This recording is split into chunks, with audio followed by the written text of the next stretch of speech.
Hoy continuamos con Vocas, Voces del Atlántico que Suenan, una campaña sonora que patrocina la Secretaría de Cultura y Patrimonio del Atlántico, un esfuerzo colectivo para visibilizar los procesos culturales, los talentos emergentes y las voces que construyen identidad desde los barrios, los escenarios y la imaginación de nuestra gente. Bienvenidos a Marketing 5.0 Plus, el espacio donde se cruzan las historias, la creatividad y la cultura del Atlántico. Bienvenido a Marketing 5.0 Plus, Marketing 5.0 Plus, el podcast donde las tendencias evolucionan. Soy Jairo Molina Camargo y juntos escribimos el futuro. Hoy tenemos el honor de conversar con uno de los personajes insignes del Carnaval de Barranquilla, Wilfrido Daniel Escorcia Salas, heredero directo de una de las tradiciones más potentes y emblemáticas de esta fiesta, el disfraz, el descabezado, que cumple ya más de 70 años de historia y 4 generaciones de vida. Maestro, bienvenido a Marketing 5.0 Plus. Tengan todos muy buenos días, muchísimas gracias. Agradeciéndole primero a Dios del cielo y a Dios de la tierra, a los amigos de Voz Caribe, al amigo Jairo Molina, al amigo Walter, quien les habla, Wilfrido Daniel Escorcia Sala, segunda generación de 4 generaciones vivas de ese disfraz tradicional del Carnaval de Barranquilla y del Atlántico, como lo es el descabezado. Wilfrido Daniel Escorcia Sala, Rey Momo 2009. Profesor, para todas aquellas personas que no conocen y para las nuevas generaciones, ¿cómo nació el descabezado? El descabezado es producto de la narrativa, vivencia de un señor, Ismael Escorcia Medina, mi señor padre, que nace en 1930 en el municipio de Calamar, Bolívar, donde él precisamente explica todo ese proceso violento que se vivió en esa época, en 1930, donde se daba el trapo rojo, el trapo azul, hoy liberales y conservadores, y donde se presentaban un proceso violento, preferentemente en todos estos sitios del río, ¿verdad? De los sectores ribereños, todas estas poblaciones ribereñas, se daban una violencia donde se mataba el pueblo contra el mismo pueblo, donde mi papá vivió la Guerra de los 1000 días, la época del terror, la matanza de la Bananera, Magdalena Medio, la muerte de los amigos en Chicago, que hoy se celebra el 1 de mayo, unas conquistas laborales que se dieron allá, y en 1948, cuando cercenan, acaban, matan, asesinan y descabezan a ese líder caudillo liberal, Jorge Eliezer Gaitán, mi papá se compromete en vida, cuerpo, alma y corazón a hacerle un homenaje a este caudillo liberal Jorge Eliezer Gaitán. Pero hay otro elemento en ese momento que se vivían, como era la parte mítica, los mitos de la época, donde mi papá, un niño, 4, 5, 6, 7, 8 años, le decían, cuando no querían ir al colegio, no se querían tomar la sopa.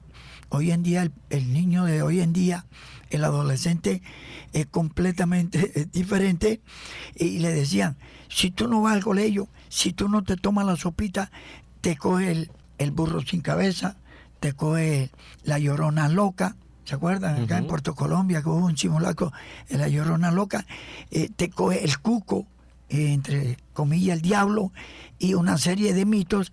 Todo esto, mitología y la parte histórica, conllevaron a que mi señor padre, 1948, inclusive antes del 48, ya él venía disfrazándose, y en 1954 nace por primera vez un disfraz que se ha convertido, con la humildad que nos caracteriza, ícono emblemático de nuestros carnavales. Maestro Escorcia, desde entonces han pasado más de 70 años. Yo diría que las familias que están alrededor de cada personaje del carnaval son sui generis, o sea, son familias totalmente distintas a las demás. ¿Qué significa para su familia mantener este símbolo que ha acompañado al carnaval durante tantos años? Para Su nosotros, familia. en este caso, la familia Escorcia en concreto, pero eso se ha ampliado la cobertura. ¿Por qué? Porque ya los Escorcia nos hemos casado, hemos logrado abrir el escenario a nivel de otros apellidos y sobre todo los integrantes, la comunidad misma ha apoyado todo este proceso. Entonces nosotros nos sentimos supremamente orgullosos de ser portador de este legado cultural en manos de un talentoso, porque para nadie es un secreto, es un talento en el marco de la creatividad, en el marco de innovar, de romper los esquemas a nivel del Carnaval de Barranquilla. Para nadie es un secreto que el descabezado es un tema bastante fuerte a nivel de la violencia, a nivel político, económico y social. Eso rompe esquemas y está en manos de un señor Ismael Escorcia Medina, acompañado por toda la familia, acompañado por toda una comunidad integrante, vecinos que nos apoyan. Esa innovación que usted acaba de mencionar ahora, ¿cómo ha trascendido? Cada año ustedes homenajean a un personaje distinto. Este año, ¿a quién van a homenajear? Nosotros hemos hecho consultas cuando los 10, los 15, los 20, 30, 40 y 50 años a nivel de Bellas Artes, a nivel de la Universidad del Atlántico, una cantidad de amigos, Lucho Mendoza y muchos que se nos escapan, el amigo Hugo Morales, y una cantidad de historiadores. Nos reuníamos y hacíamos reuniones también con integrantes, con la comunidad, donde nos comprometimos de manera de que los niños, sobre todo, si el amigo pibe, jugador, estaba sobresaliendo en ese momento, ¿por qué no te hace la cabeza del pibe? ¿Por qué no te hace la cabeza del escamoso? ¿Por qué no te hace? Así, güey, saliendo estas réplicas para ir innovando, porque el carnaval es dialéctico. El carnaval tú tienes que ir desarrollando esa virtud de la innovación, de la creatividad, y le fuimos implementando. Entonces, muchos, con esto tropezamos en el campo de la polémica. Alguien decía, no, pero si el descabezado, ¿cómo tú le vas a arrancar la cabeza al pibe? ¿Tú cómo le vas a quitar la cabeza a Rentería? ¿Tú cómo le vas a quitar a Fidel Castro? Los amigos alternativos de esa época que le decían, los amigos revolucionarios de la izquierda, ¿tú por qué le vas a quitar la cabeza a Fidel Castro? No, es un homenaje. Inclusive nosotros hablamos con el pibe, hablamos con Rentería. Yo me acuerdo que teníamos la cabeza de Rentería y Rentería dio, me voy al lado del Rey Momo 2009, a manera del homenaje. O sea, no es ofensa, sino es un homenaje por a petición de la comunidad, porque nosotros somos muy consultivos, a nosotros nos hace la comunidad. Dicen, papá, los mejores premios para nosotros, independiente de todas estas cosas materiales, los aplausos y el apoyo de la comunidad. Entonces, tenemos una cantidad de réplicas producto de eso, de la consulta con la comunidad, que es la que ha permitido que el descabezado, porque no ha sido fácil, pero con el permiso que hemos tenido de esa parte vital que es la comunidad y el permiso del amigo de arriba, Dios ha permitido que nos hayamos convertido en ícono y emblemático del carnaval. Es decir, que todavía no se tiene la consulta para el próximo año a quién van a representar o a homenajear. En este caso, el sentido creativo, llamé a mi papá el martes de carnaval, 17 de febrero del 26, cumple 96 años, ya él está, en la etapa que nos llega a todo, pero la segunda, tercera y cuarta generación hemos diseñado con el apoyo de la comunidad sorpresa. Okay. Para todos los años sorpresa. Pero hay un adelantico que estamos sacando para el caso mío, porque ya la parte artesana de mi papá, por la edad, la estamos reemplazando. Yo hice curso en la EDA de arte plástico como a manera de llenar ese pequeño vacío al futuro, y ya tenemos al Icopor en escultura, las cuatro cabezas en una, o sea, que representa a las 4 generaciones. Es un adelantico de muchas sorpresas que van saliendo año tras año. Maestro Escorcia, usted acaba de decir una palabra ahora, la palabra polémica. Este disfraz tiene un impacto visual fuerte, diríamos, pero también un trasfondo histórico. Ya usted lo acaba de mencionar con Jorge Eliezer Gaitán. ¿Qué polémicas alrededor ha enfrentado Wilfrido Escorcia, el descabezado? Sí, correcto. Esa pregunta es importantísima porque a nivel de las comunidades hay mucha ideología, hay doctrinas, hay mucho, así como diríamos en la política, que están las distintas versiones políticas, así en la comunidad. Y repito, no ha sido fácil ese terreno, que es el campo de la doctrina, que es el campo de la ideología, y hemos tenido polémica desde el punto de vista de consensuar, hacer consenso con la comunidad, sobre todo en la parte religiosa. Los amigos, hubo una época, hace 20, 30 años, los amigos católicos, yo me identifico con el catolicismo, ¿verdad? Por tradición y por convicción, somos católicos, pero hubo un momento que habían unas versiones en el campo etimológico de lo que es el carnaval, porque la etimología dice que el carnaval para el diablo, que es carne para el diablo, y una cantidad de carnavalieri, los bacanales, y entonces las tradiciones a nivel de la Biblia no respondían. Pero sí, a nivel de los sectores evangélicos, cristianos, que se dicen con todo el respeto, nosotros iniciamos una cantidad de socialización del disfraz, aclarando todas estas corrientes, con algunas dificultades, pero precisamente nosotros nos preparamos desde el punto de vista académico, desde el punto de vista didáctico, desde el punto de vista antropológico y sobre todo desde el punto de vista filosófico, para comprometernos a respaldar este legado cultural en manos de Ismael Escorcia Medina con sus 4 generaciones.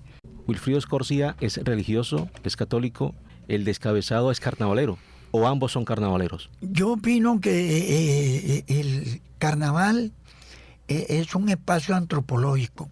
El carnaval paranaense secreto es un espacio antropológico donde convergen todas las comunidades, llámese como se llame, inclusive hasta políticos. Nosotros hay una incompatibilidad política con carnaval, es una polémica ahí bastante fuerte, pero cuando tú te vas a la Batalla de Flores, cuando tú te vas a la Guacherna, cuando tú te vas a todos los escenarios del carnaval, ahí no te preguntan de dónde viene ni para dónde va, sino dele, y ahí va el descabezado con su mensaje desde el punto de vista doctrinario, porque ese es un mensaje que nosotros llevamos, que es un no a la sangre, un no a la violencia, un no, un sí a la paz mundial. Entonces, en ese marco pensamos que nosotros estamos haciendo pedagogía, estamos haciendo todo un proceso de socialización. No es una apología, sino es una alegoría, la no violencia, un sí a la paz. ¿Cómo está conformada el rostro del descabezado? ¿Qué materiales conforman el rostro del descabezado? En la reconstrucción del disfraz, ¿verdad? Que ha tenido una cantidad de modificaciones, porque es un proceso también de cambio, y la dialéctica impera sobre todo esto. Es que precisamente cuando nace desde el punto de vista de los recursos, para nadie es un secreto, eso se ha hecho todo un proceso con las uñas. Era camisa y pantalón, reflejando un poquito la clase obrera, pantalón caqui. Mi papá era egresado de la empresa pública, pantalón caqui, camisa blanca, pero como en los fundamentos del proceso mirábamos que es un homenaje a Gaitán, entonces le hemos colocado vestido entero, sobre todo los colores que usaba Gaitán, un marrón claro, un marrón oscuro, un beige y tal, pero resulta que el carnaval te impone colores.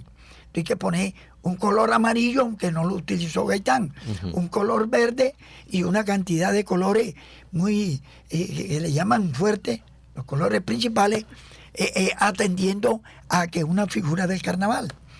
Ya, entonces en ese sentido, nosotros hemos conservado, pero manteniendo la figura, inclusive llevaba un armazón, porque Gaitán era una persona muy robusta, alto, entonces manteniendo todos esos elementos de Gaitán, un machete, una cabeza, pensando, porque la gente dice, pero ¿cómo es posible que está descabezado y lleva el machete en la mano? No, eso es figurativo.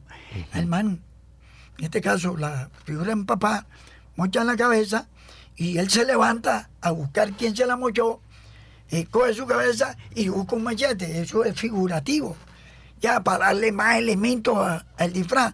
Pero la gente en su discusión y socialización del disfraz hace una cantidad de preguntas y uno dice, no es descabezado, no es sin cabeza, no. El punto es un homenaje a Gaitán, pero el descabezado, ¿verdad? Eso tiene nombre, o sin cabeza, o el sin cabeza, y una cantidad, pero ahí está el origen. Entonces, el machete representa eso, como con lo que le mocharon la cabeza. La cabeza está conformada de icopor, con papel machete, es un trabajo artesanal, de escultura, nuestra, de mi papá, y ahora lo estamos haciendo nosotros. Tiene un gorro semejando el cuello, corte de cabeza. Ya dije, un armazón. En la etapa primaria del disfraz, en los primeros años, le incorporamos especie de unos controles de agua, una especie de una mini triple A interna, y botaba por la parte superior del cuello agua, dándola, y que botaba sangre. Ya, pero a raíz de una cantidad de cosas hemos ido modificando en favor de presentarle un personaje a la comunidad. ¿Cuál ha sido ese momento más significativo del descabezado durante todos estos años? Bueno, para nosotros el descabezado en este proceso cultural, ¿verdad? Pues ya decíamos que el carnaval es un espacio antropológico. Hemos tenido una cantidad de reconocimiento. En el 2008, precisamente la Junta Directiva de Carnaval S.A. en ese momento, en uso de sus facultades legales, mediante una propuesta que presentamos una cantidad de gestores antiguos, nos declaran o nos reconocen como líderes de la tradición. Son aquellos grupos que tienen más de 50 años ininterrumpidos en el Carnaval de Barranquilla. Esto significa, hay una cantidad de compromiso ahí, pero significa que año por año, el 2008, a nosotros, gane, pierde o empate, nos dan Congo de Oro. Somos unos 20 grupos tradicionales del Carnaval de Barranquilla, los más antiguos. Está Alfonso Fontalvo, está Armando Zambrano, está Ubaldo Mendoza, La Revoltosa, está Altamar con el Cañonazo, está el Torito, y está precisamente el Rey Momo actual, Adolfo Mauri, representante del Congo Grande de Barranquilla, del Congo Grande, que es una de las danzas más antiguas. Entonces, y en el del 2008 al 2009 nos reconocen como Rey Momo, y una cantidad de reconocimiento que lo hace la comunidad carnavalera en pro de pronto de todo este avance que hemos obtenido. Entonces, son reconocimientos. La Cámara de Representantes, en manos de Germán Gómez del Partido Comune, nos reconoció hace unos meses a nivel del Congreso de la República, con una distinción Simón Bolívar, a mi señor padre, y a mi persona por los 71 años de tradición ininterrumpida en el Carnaval de Barranquilla. Usted fue el relevo de su papá. ¿Quién será el relevo de Wilfrido Escorcia? Ahorita, amigo periodista, somos 4 generaciones vivas. Ismael Escorcia Medina, Ismael Guillermo Escorcia Medina, 96 años de edad, martes de carnaval, 17 de febrero lo compré, del 2026.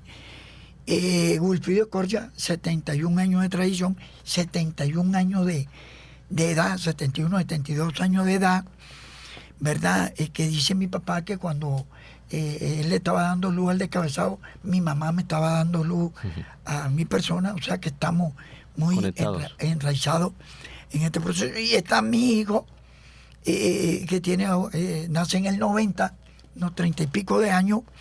Mi hija también está, y están mis nietos. Mis nietos que tienen unos 10, 11 años para atrás, hay otro de 9 años, hay uno de 3 años y pico, y hay uno que le colocamos el nombre de Ismaelito, de 2 años y medio, pero ya ese coge machete y cabeza y se lanza ya a la palestra con 2 años y medio. No te puede escuchar una música de carnaval porque te comienza a bailar la marimonda, el torito, y termina con su descabezado en mano. O sea, todo un proceso generacional, 4 generaciones vivas, y eso pica y se extiende porque hay carnavalero, hay descabezado para bastante rato. Maestro Escorcia, ¿qué le gustaría dejar como legado de este personaje, el descabezado? Es fundamental la pregunta, es fundamental porque nosotros cuando nos comprometimos en este proceso cultural de mi señor padre, como representación de una familia Escorcia y demás, porque ya se ha ramificado, adquirimos un compromiso de la siguiente manera, en 2 ítems. El primer ítem era desmitificar al personaje. Creo que gradualmente lo hemos ido logrando.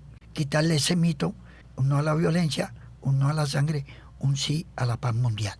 El segundo ítem, un compromiso que uno adquiere desde el punto de vista comunitario. Yo en ese segundo ítem observé en el pequeño reemplazo, cuando asistíamos a esta cantidad de encuentros culturales, la vulnerabilidad que tenemos los gestores culturales, ¿verdad? Y veíamos un flagelo fundamental que se llama la mendicidad, vulnerabilidad, cuál es que muchas veces se da el no tengo para el bus, el no tengo para la liga, el no tengo, inclusive la nevera vacía. Nos vamos para el encuentro cultural y la nevera vacía. Y nosotros hemos dicho en todo ese estudio del segundo ítem, carnaval o el encuentro con la nevera vacía no es carnaval. Carnaval con la problemática de salud no es carnaval. Carnaval con la problemática económica no es carnaval. Carnaval con una cantidad de dificultades y de angustia no es carnaval. Entonces, ¿qué ocurre? Que en este compromiso también gradual hemos dicho no a la mendicidad y estamos impulsando así y alzo la voz que se generen, que se diseñen unas políticas públicas de Estado en el ámbito cultural, porque yo le digo, de pronto con la humildad que nos caracteriza nos hemos convertido en un ícono y en un disfraz emblemático del carnaval, pero nosotros vinimos al mundo con el apoyo del amigo de arriba. Dios es para sembrar y dejar huellas, pero si tú eres alcalde, con todo el respeto, si tú eres secretario de Cultura, llámese distrital, llámese departamental, llámese ministerio, llámese ministro, llámese representante, dejar huella. ¿Por qué? Porque a nosotros nos invitan y nos dicen, nos preguntan cuál es el carnaval que queremos y cuál es el carnaval que tenemos. ¿Qué tenemos? Angustia. Angustia. ¿Qué queremos? No a las angustias, no a la mendicidad, no a pide palbú. Muchas veces la gente se pregunta, ¿por qué la plaza está vacía, la gente no va porque no tiene ni para el mero bus. Eso es algo palpable. ¿Por qué? Porque los órganos, con todo el respeto, porque sí hay mucha falencia, pero se ha avanzado mediante todo este proceso de lucha pacífica y concertada con los órganos, pero entonces arman unos pilares y dicen organización, sostenibilidad, ojo, innovación, creatividad. Una amiga ministra, antes de Juan David Correa, ministro, decía, y los amigos aquí presentes me van a decir si es verdad, decía que la creatividad no tiene precio. ¿Cómo hacemos con esa creatividad del descabezado de mi señor padre? No hay precio. Entonces, si nos invitan a la creatividad, a la innovación, pero preocupados en el espectáculo, pero la parte fundamental que somos los actores y hacedores, los gestores culturales, los artistas, en este caso los trabajadores de la cultura a nivel, porque hoy en día los pintores ya son carnavaleros, arte plástica es carnavalero, y estamos los grupos antiguos, pero se nos mueren los actores y hacedores del carnaval y no sabemos cómo enterrarlo, no sabemos cómo darle, porque nosotros hemos organizado a Sodimba de disfraces por la dignidad y el respeto. Pero ¿cuál dignidad y cuál respeto? Si en el momento que se muere el amigo, pues ahí se nos murió Vicente Pérez de los Micos, 93 años de edad, y pare de contar en el Carnaval de Barranquilla, un ícono, y no sabíamos cómo enterrarlo. Y una cantidad de amigos que han fallecido en estos últimos meses y no sabemos cómo enterrarlo. Ahorita mi papá está postrado en una silla de ruedas, ahorita Alfonso Fontalvo tiene problemas de salud, ahorita el amigo Oscar Barrio, vayan a verlo en silla de ruedas, vayan a ver a Armando Zambrano en clínica toda hora, y no sabemos quiénes más se nos van. Entonces, que se den políticas públicas de Estado en el ámbito cultural, porque si hablamos de lo territorial, es buenísimo, fundamental, porque el territorio es donde nosotros nacimos, pero si tú no eres amigo del dueño del territorio, no crece. Entonces estamos llamando al Estado, porque los impuestos que nosotros generamos y toda esa creatividad la hacemos y va directamente al Estado, que es el que nos tiene que responder, y que los órganos territoriales coadyuven esa unión para que se haga realidad un mejor vivir para los actores. Ese es el compromiso que tenemos. Ahora, la pregunta en el ámbito cultural, dialéctico, el descabezado crea, el descabezado no deja el desfile, no, nosotros hasta que Dios nos dé vida, las 4 generaciones continuamos impartiendo cultura a todos los actores y llevando este proceso histórico de mi señor padre. Maestro Escorcia, entonces, políticas públicas en lo cultural. Política pública de Estado en el ámbito cultural, ¿verdad? Porque un representante una vez me dijo, pero política pública ¿de qué? No, de Estado. En el ámbito cultural vienen políticas públicas en otros sectores, ¿verdad? Pero para terminar, nosotros le decimos a la comunidad, muchísimas gracias a Dios que ha permitido esto, al amigo Jairo Molina, al amigo Walter y a todo el equipo acá de Voz Caribe y de la Secretaría de Cultura, que ha permitido todo estos espacios, y terminamos con nuestro lema: no pierdas la cabeza, no caigas en la trampa, únete a este proceso cultural, te lo dice el descabezado, símbolo de la paz mundial. Muchísimas gracias. Maestro Escorcia, muchas gracias por acompañarnos en Marketing 5.0 Plus de Bocaribe Radio y en esta campaña que estamos realizando desde este espacio, Vocas, voces del Atlántico que suenan.